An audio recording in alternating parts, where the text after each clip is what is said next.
Hello and thank you everyone for your brilliant presentations. Can we test the crowd first, maybe, to see who is in the crowd? Do we have students here? Students in CG, animation? No students. We have professionals. Good. Professionals working in the CG industry. Oh wow. Here and there. Uh-oh. And producers. Anybody producing content? So yeah, okay. Because what's interesting, I think, in having you guys over is that we've seen bunch of different hats that you can have in this CG world. Mm-hmm. Sue is a VFX soup, so you've seen she englobes all languages of VFX, and it's very broad and it's huge. It's on set. You have to talk about many languages and understand many people. Eamonn, you tell me if I'm wrong, is more focused on animation and character animation. It's very specific, and it's one field, and it's gigantic. You can build an entire career on just this. Yeah. Kevin, CG Soup, is a person who speaks very technically and translate challenges into technical aspects of a pipeline. So all these people, now this overwhelming work. I mean, John Carter, how do you sleep at night? I mean, how do you manage the scope, and can we bring it into, maybe you have recipe that you bring everything down to small pieces to be able to cope with it? Or? I can take the first one. The amazing thing about being on a film set is that everyone has their jobs. And I didn't really know that before I first went onto a film set. You know, you imagine the director knows everything and he has the answer to everything. The truth is, everyone on a film set has their own jobs, and they're usually small and very specific. And I think it's an amazing analogy, probably, of life. But everyone has their one job. And I'll give you for example, when I was shooting a film called Animal Farm, I was in charge of the green screen and the blue screen shoot, and we had some real animals, and they were on a blue screen stage, and the animals had to go round and round in circles. And so the first animal we had was a sheep, and I shot the sheep on its own, and then a pig had to go, because you couldn't have a pig and a sheep on set at the same time, because they try and eat each other. So the sheep went round, the pig went round, and then after the pig had gone round, we needed to get the chickens to go round. But the pig had left some reminders of itself on the blue screen stage floor. So I think to myself, oh God, you know, that's going to ruin my blue screen stage. I need to sweep it up and get out of the way. And somebody came up to me and said, no, you don't do that. That's my job. I sweep it up. And you know, it was just that this is not exactly what unions do, but it just was a lesson that everyone has a small job to do, and it's the right thing. And so when I'm on set, I just look at the green screen, I look at the tracking markers. When Eamonn's on set, he's looking at the action that he needs to get, he's thinking about the inspiration that he's going to get from it. And when Kevin's on set, you know, you're probably thinking about where are the lights so that I can make sure that I can light this well. We've all got our one thing that we do, and as long as you stick to that one thing, I think it all works well like a machine. It's when you start going into other sections, I think perhaps it's different. For us, when we got the script in, you mentioned earlier on, there's one line in the script that said, you know, and the camera goes right into Mars, and that's one line, but that one line can be $1 million. But every other line on the page can be a lot less than that. So you go through this process where you do a spec bid, where you work through you make assumptions as an animator, right, how many characters you're going to see, or as a CG soup, what the complexity of the shots are, and then you throw it back.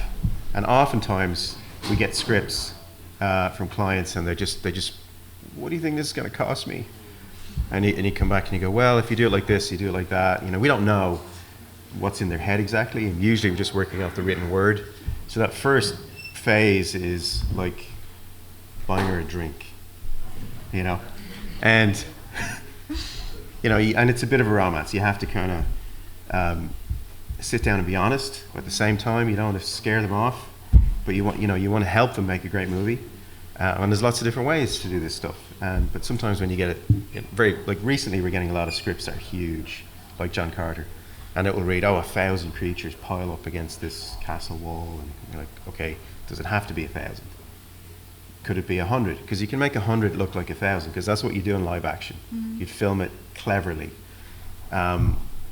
and they think, well, can't you do 1,000? Like, yeah, but this is what it will cost. Oh my God, 100's fine. You know, so you go through that process, and then you get visuals, and the designs start to lock down, and you revise your bid. But you have to get to work with your clients in that regard. And I come in as an animator, and I'll figure out that side of it, and we'll have specialists on environments or crowds or whatever, and they all put their numbers into the pot. But it develops over a period of time. But as to Sue's point, you get the experts in who know what their field is and go, here's how we would do it, and this is what it will cost, and here's how long it will take. The great thing about Andrew was he got that already. He had a language of that from Pixar, because their entire world is digital.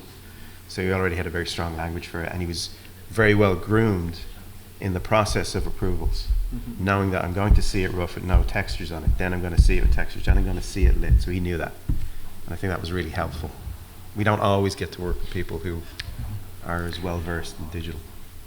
So has John Carter opened new doors? Because I mean, if we bring back to the Swiss market, okay, there's small companies, okay, in the Swiss-French part it's 1-2 person here and there and 3-4. In the Swiss-German part it's bigger. We've seen Elephant, we have Compo, we have different bigger things. You guys went from smaller companies to 1,000 people companies, almost each of you in Soho, and then now John Carter, you work together. Is it the future of things, because the scope of these scripts from producers, they want to see this on steroids and in 3 months time done? How do you foresee your next collaboration? Is it you are going to start to collaborate even if you don't want to, don't you think? Or what do you think about that? I think every big film that's got maybe over 300 shots in it, you end up having to split that across multiple studios. We've done it a lot, actually. And sometimes it's just 2 studios, sometimes it's like all the Harry Potters are all spread out. Everybody gets to work on those. And it's usually dictated by the amount of post-production time you have left. So no one studio could do all of that in a year. It's too much work. So, you know, you get everybody on board to do it. And I think, you know, for studios in Switzerland, it's wise to be able to find ways to share work. It's not, I wouldn't say it's been necessarily smooth in London, but what was great about this was we had a massive wrap party at the end, and it was insane. It was everybody who was anybody. Everybody was there, yeah. The visual effects. It was a really cool kind of sight to see, you know. But I think you should, you know, it's only helpful if you can collaborate on shows and you can share assets. We were luckily able to do that on the Warhound sequence. We were supposed to do it. We ended up not having the capacity. We couldn't fit it in. MPC stepped in and did an amazing job. But we were able to pass off some of the assets. Some things don't transfer, like rigging. Yeah. Because you guys have your own rigging pipeline. Some companies have a very specific render pipeline. The asset stage was good. DNeg was really great. They came in, their entire team came in a couple times to explain their textures and everything, because it was a little bit different than the way we worked. And you know, we had them over and we sat down for an afternoon and went piece by piece through everything and how everything fit together. And it was actually a really easy transition. It's a bigger transition than I'm used to. Usually it's plates and cameras, and one studio decides to do a composite, and we'll hand over our pre-composite, and then you put your character in and then hand it back, that kind of thing. And basically handing off 2D assets back and forth. This is the first time we did sort of 3D assets. One other point I think I was going to make with MPC is that we share a lot internally. We've got cameras done in our Bangalore office that we get shared, and then we've got Vancouver does, you know, almost all our shows now are split with Vancouver. Vancouver doing some assets and handing them off, or doing entire sequences or half the sequences. Like on Superman, I think we're even splitting some of the Superman sequences. So it's the name of the game now, is all about sharing. Like, this stuff is getting too big and complicated, and nor I don't think any studio wants to take that entire risk to fill their. Some of these shows can be deadly. Yeah. And to have a couple shows in-house and only have one be bad versus the other two is good for us as well. So before we open it to the floor, this brings me to the next step. I'm not sure we're there yet, but in this industry we've seen a lot of consolidation thanks to maybe the foundry who has, well, reassembled now professional, Weta tools, Sony, Katana. I mean, and then it helps the artist know which tool to get proficient in to be able to jump from one company to the next. Are you contemplating maybe starting to take pipeline decisions because your competitor has chosen this, so you don't go the other route just for the fun of it, so that one day we can actually share the assets? Or you still, your competitors, so you take your own pipeline decisions? And Pipeline's still sacred. Pipeline is still sacred, huh? I think. I think you've got pipeline is something that takes years and years to mature. Our crowd stuff, that's we only can do this because of 8 years of dealing with the shows. I don't care to do this kind of stuff. Off the shelf software helps, but as a top layer of a much more mature and rich pipeline that has seen the test of time. You're right, some of this stuff is consolidating, but on a level that's easier to consolidate. Nuke is great, it's 2D, it's just 2D, it's 2D images. The complicated stuff that, DD did on this, the muscle stuff, that kind of stuff, that doesn't translate, that's not going to be in any sort of soft software. Or like our crowd system, Massive does a great job, and it's a great stopgap for everybody else. But to leverage that, and also kind of the internal plumbing, just to plug those different packages into how we move our stuff from package to package, department to department, is all custom. And Katana or Nuke or Massive is going to complicate things more than it's going to help in a lot of ways. That's not saying that a lot of that stuff we've looked at using Katana as an option, and there's certainly room for some of that. But we doing this for long enough. A lot of it comes from a really solid, strong, mature pipeline that's been around for a while. Just to give you perspective, we use about 25% of our tools are off the shelf. Everything else is written in-house, not because we want to, but because we have to. Because most off-the-shelf tools don't scale particularly well and don't necessarily integrate with each other. And you're always trying to tie stuff together. And sometimes it's a less development time to rewrite something just so it fits better into your pipeline and can scale properly. And the other thing I look for when I'm growing a team of artists to take on this show, for example, is I look for the biggest talent pool. And Maya had the biggest talent pool. Exercise, a fabulous tool, much fewer people using it. 3D Max is very specialist, much fewer people. There are a lot more animators using Maya, and I have to consider that as well. So that does sort of guide your choices sometimes. And just on my part, the Cinesite is... Excuse me, can you get closer? Oh yeah, sorry. Yes, for my part, Cinesite is smaller than the other two companies, and so we have a lot of influx from the sort of job pool within Soho. And if any of you have ever worked in Soho, we call it the Soho Shuffle, where people just move around different companies. And so by osmosis, you do find, because you get people who worked at MPC and DNeg, that lots of new influences come to you and your company. And I find it one of the most interesting things. Whenever I find someone who's come from another company, I want to sit them down and find out. Don't necessarily want to know how did you do that, but what's working well at your company, and quite often people will bring their own ideas, and you get a sort of hybrid from the other companies, which is really interesting actually. But yeah, there's only a certain amount of people in London, and we kind of all move around, so we learn from each other. So I have many more questions, but I want to open it to you guys, because I want to direct it towards where you guys want to go. Yes. Thank you. All your presentations were respectively awesome. Based on your last presentation, you had this weapon collection. Yeah. And so, you hear it with Mr's concerns, like, okay, you have in this hand, it has already embedded the muscular stuff that goes with the movement. It is harmonization, really something awesome in your area. Are you already doing this, or is it starting?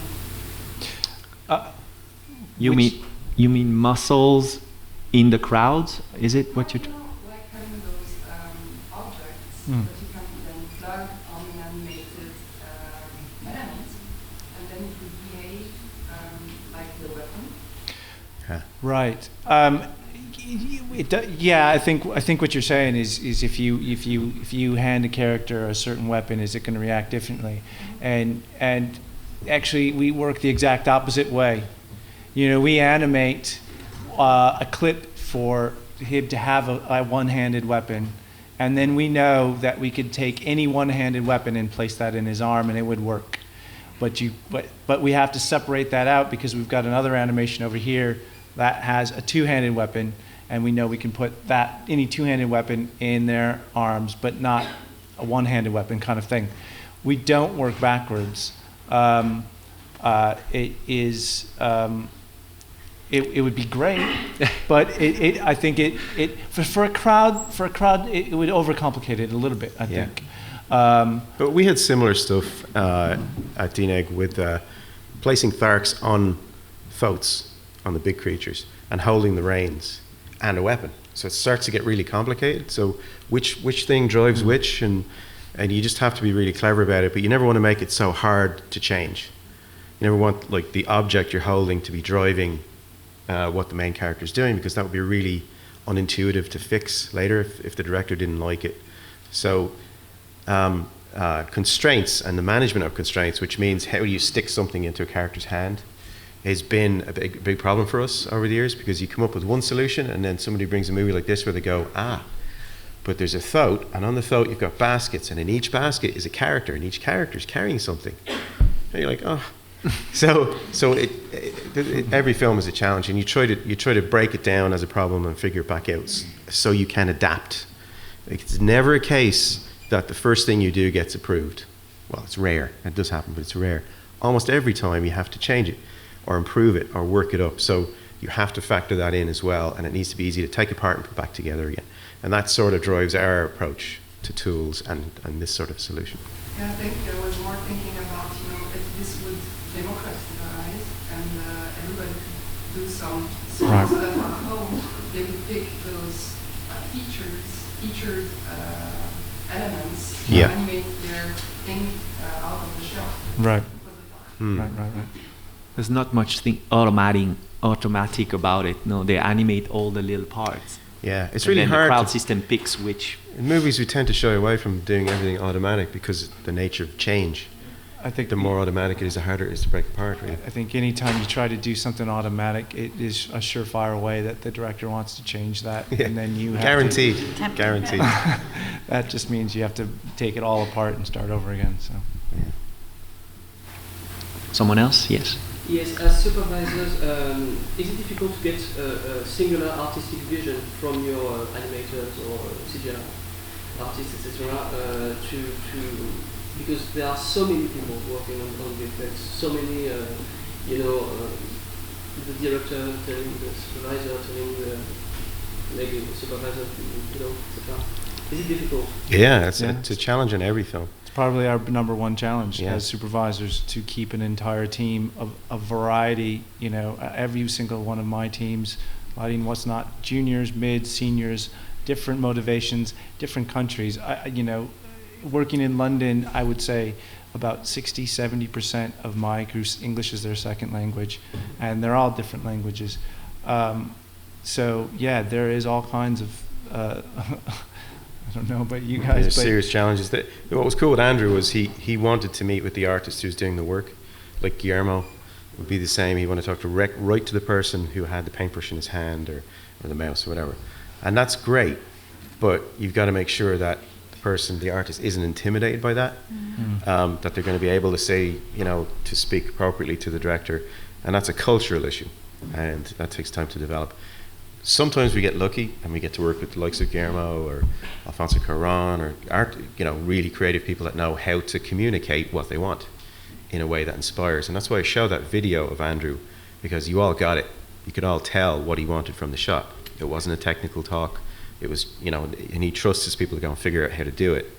But it's not always like that. Sometimes we get clients who are who have no language for the technical stuff or get confused by it, and then you kind of need to introduce clever people who understand how to make them feel comfortable and make sure that their hopes and dreams for the shots are realized, you know, so they don't have to learn all these new terms very, very quickly. And that's where you get, you know, people like us coming in. But hopefully, if you do it well, I like to close the gap. Like, so the director talks right to the artist. But it's not always possible, unfortunately. But it is a challenge for us. How do you ensure that every animator, for instance, works on the same project? Because everyone has its own baggage. Do you show them references in the beginning of the project? Yeah, that's what supervisors are for. That's what we're for, yeah. So on John Carter, for example, Andrew was on set during the phase when we were developing. So we would go out, meet with him, be on set with him, videotape everything, or get him on camera talking so that the animators could hear the words from him himself. I think that's really important. But again, not every director is comfortable doing that. Or sometimes you just got to try stuff and put it in front to evoke some kind of response. And sometimes you get this, I don't like that, and you go, well, why don't you like it? I don't know. Oh God. And then sometimes you get make it more sexy. Yeah. What does it mean? What is it? Yeah, you get all kinds of different responses, and you just have to react to it. And every director's a little different. Sometimes if they're way out in the middle of nowhere on set and you don't get to see them, it can be really challenging. But you just have to kind of deal with it. But in terms of back at base camp, I get all the animators together. We have dailies every day. We look at everybody's work and we comment on everybody's work as a group. And we try to do that with the other departments. Not always possible, obviously, but I think that group thing. We did it with the riggers. That's where they came up with all of this amazing stuff. Because we literally put them in the same space. They were all spread out before that. And we pushed them really hard and closed down their deadlines a little bit, and they became really creative. The danger is you can go and get very focused in the wrong place, and you just have to be smart to, I think it's our job to just keep people in the playing field and know what the goalposts are and where they are, and then push them in the right direction. Yeah, I think I'm a sort of translator, really. It's all about communication, and I think if you meet the director or your VFX supervisor and you gel with them, and I think that's my job, I think it's these guys' jobs as well, to understand what's being asked for, because at the end of the day, it's never my vision, it's always what the director wants, and so you can't bring that to the table. You can bring a few things that you think are quite cool if you discuss it, and that I think that's what I can bring to the table, but mostly I need to do what that person's asking me to do to the best way possible, and if I've got my little mind meld with him, we're all good, and I can pass that down to my team. The problems come when you hear what the director wants, and I could understand it one way, Eamonn could understand it another way, could another, and that's where you start getting things start going awry, and it start costing money because you're going down a different path, and the sooner you can pull that back in together. And I have to tell you that on John Carter, I didn't always do that well enough. We were a huge team of people, and there were times that I'd look at something and I go, no, that isn't what we're after, and some poor bastard has worked on this for a month, and I'd have to go back and go, I'm sorry, that isn't what we're after, and that's soul destroying, and I hate that. So wherever possible, you've got to close that gap, as Eamonn was saying, and because it's for all our own sanity. Nobody does a bad shot, nobody wants it to look wrong. It's all about communication and getting the right thing. I think, I learned one thing at Disney really quickly. I was talking to Mark Dindal, who directed Chicken Little and Emperor's New Groove, and I asked him, so what's the deal? Why are you such a strong director? And he goes, I don't have to be the guy that comes up with all the ideas. I just have to know the best one in the room. So I get all these really amazing people in the room, and I go, it could be like this, or it could be like that. And he goes, that's what I need. And then he takes it and fits it into his film.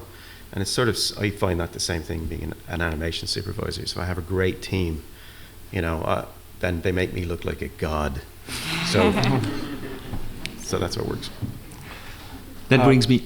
Yeah. No, I was just add a real quick point. I think it goes along with a little bit of what I was talking about, story beats and that kind of stuff. And I think it's important to kind of, if you don't have videotape of Andrew Stanton and being excited about that, is to kind of transform that to your entire team and keep the story alive. Like I said, so many times an artist is one artist in a cog of a lighting department of that, and the story gets so lost. Sometimes these guys have not even seen the previs, or that all they know is this one little box of the entire thing.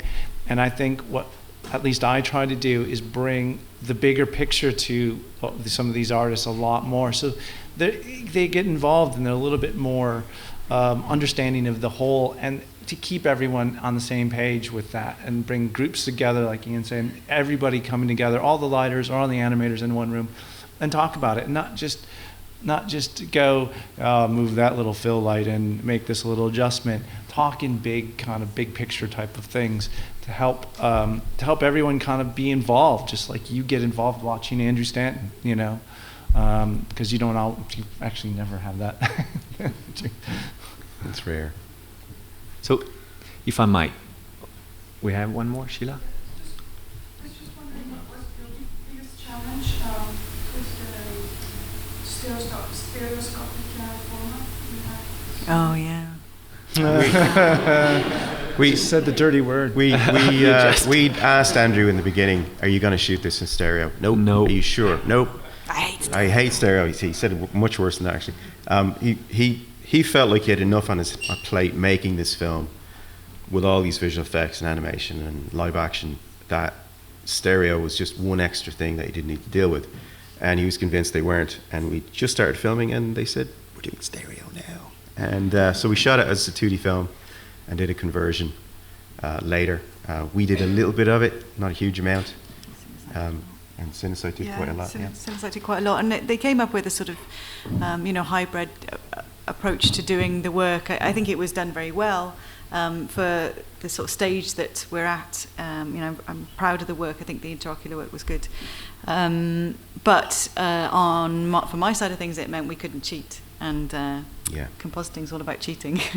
And so, any depth cues that normally you would be able to cheat, like adding smoke or atmos, or even just mountains in the background, at a certain point you need to put those on 3D planes and make sure that you had the right parallax, because anything that you can cheat in 2D is just magnified when it becomes three-dimensional. And so that was quite painful, and the sort of bag and tag, as we used to call it, to sort of prepare to get the stuff ready for stereo was an added number of days and an added cost to everything. Pixar were really helpful with us. Yeah, they gave us they had a great stereo. Their stereo guide, Bob, was amazing, and they came in. They have a really, really refined language for stereo and how to manipulate it so that it enhances the drama of the scene, not just make it look dimensional, but does it play into the frame or out of the frame, and all of this kind of. They had loads of experience with it, and they were really able to actually elevate all of the conversion work, so it looked really good. Yeah. In fact, the Thurn Sanctuary looks amazing in 3D. That was one of the things I was quite proud of, because all the little filaments that grow, and you could see the levels of the floor, that really came alive in 3D. And the people on the ships looked amazing as well. And Andrew made a special point afterwards and said, the 3D conversion on that was great. I really got to see all this extra work.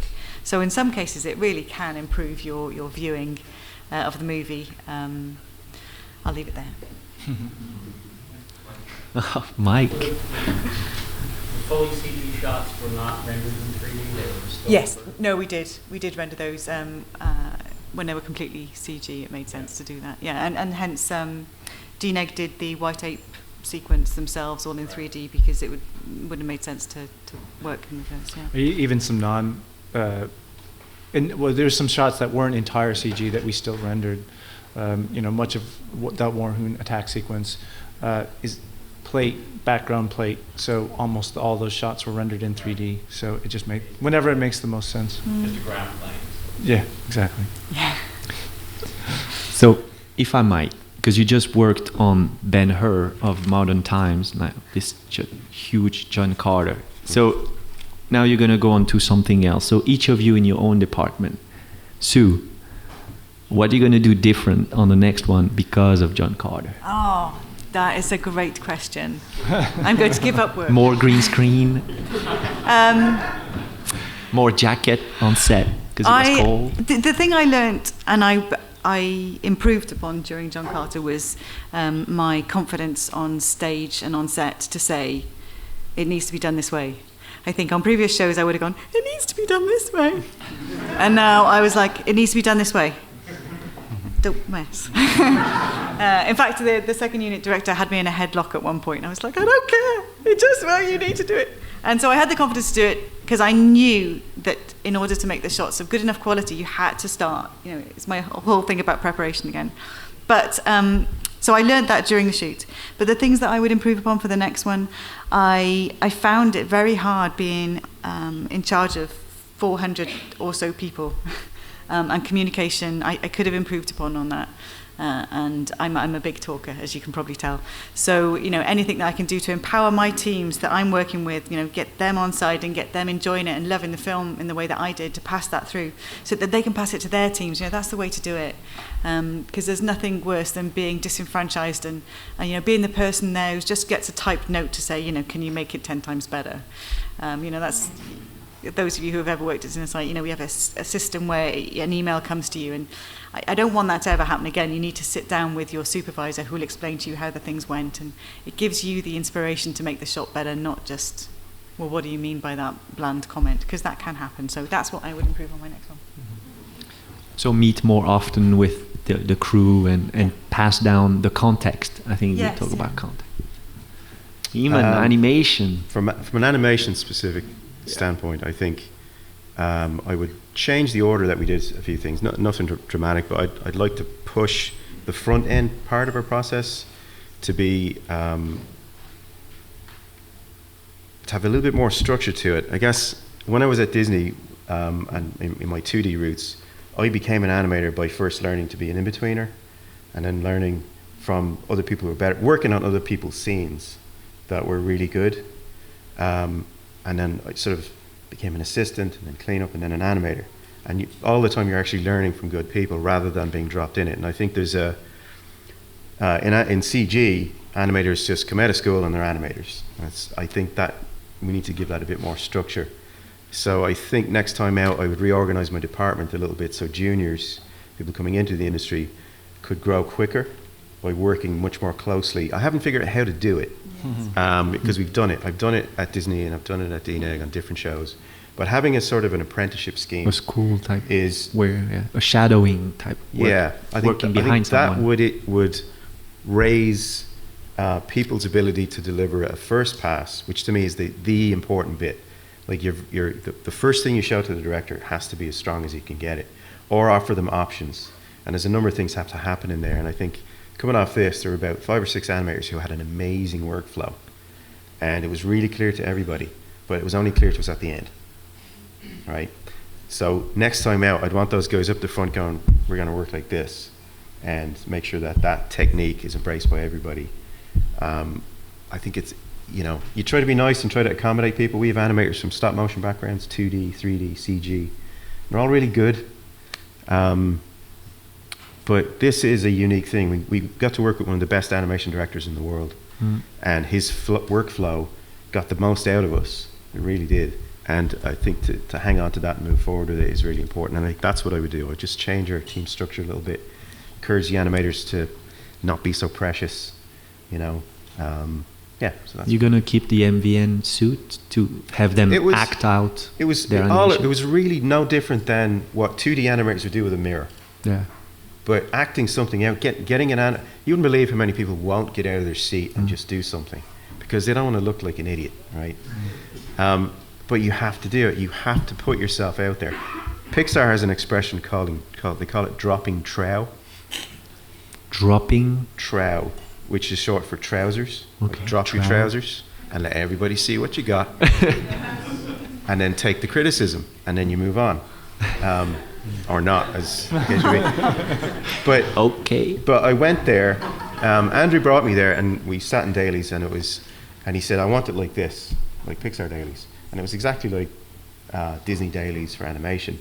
It was easy. But all it really was take the criticism, show your work early. Don't spend forever. Don't sit like this. Just do something and put it out there.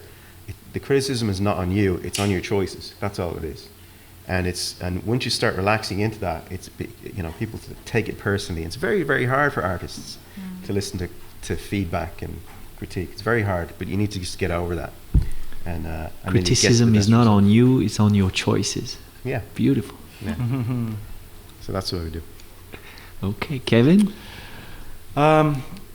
It's 1,000 different little things. Every show you come away with a little tidbit of just watching other people work in these roles, watching Andrew work, how he interacts, how your 2D supervisor does something, how, and it's not technical all the time, or mostly for me it's not technical. It's leadership things, it's communication things, always finding new ways to get your point across. And a lot of times you learn stuff from the artists themselves, and I think I always feel like I'm a much more complete supervisor after every show. But then know that I look forward to, and I think it's one of the reasons what shows I want to work on next isn't so much about the show itself and the work itself, but it's who I'm working with. Because 2 weeks after this movie comes out, or a movie comes out, no one's going to give a crap. Certainly I don't. I'm on to something new. But every day, day in, day out, I got to work with these same people for sometimes 2 years. And I think that's for me what I get most out of, and like I said, there's probably, I'm not even aware of probably half of them that I'm going to take on to the next show. I'm so happy you just said that, because in a way we're all here, and there's a lot of people probably passionate about the technical aspect of this whole thing, because we packaged many things into those little boxes of softwares, and we can do many things, but at the end of the day, maybe it's a people thing. It's who you work with and how do you enjoy the day. We have time for keep your sanity. Any more questions? Sheila? Only Sheila or someone else? No, I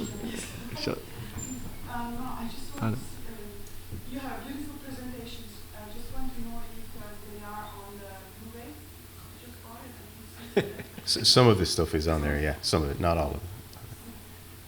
Hardly anything on the visual effects. Really? On John Carter, it's a shame. Hardly anything. Right. Always the way. There are things about the shootings, but hardly anything. I know. The other documentary talks about the video. Yeah. Andrew talks about the visual effects. No feature. Sorry. We have no influence over that. No, we don't. So. It's a shame. We don't. I think we'll have to see the conferences again. Record it. So this was all special then? Yeah. Yay. Well, very special. Thank you for sharing. Do you want to add something on your own we didn't touch on? Or you good? We're going to let Mike. Any more questions? I think you guys did great. Thank you for sharing all this with us. Thank you for having me.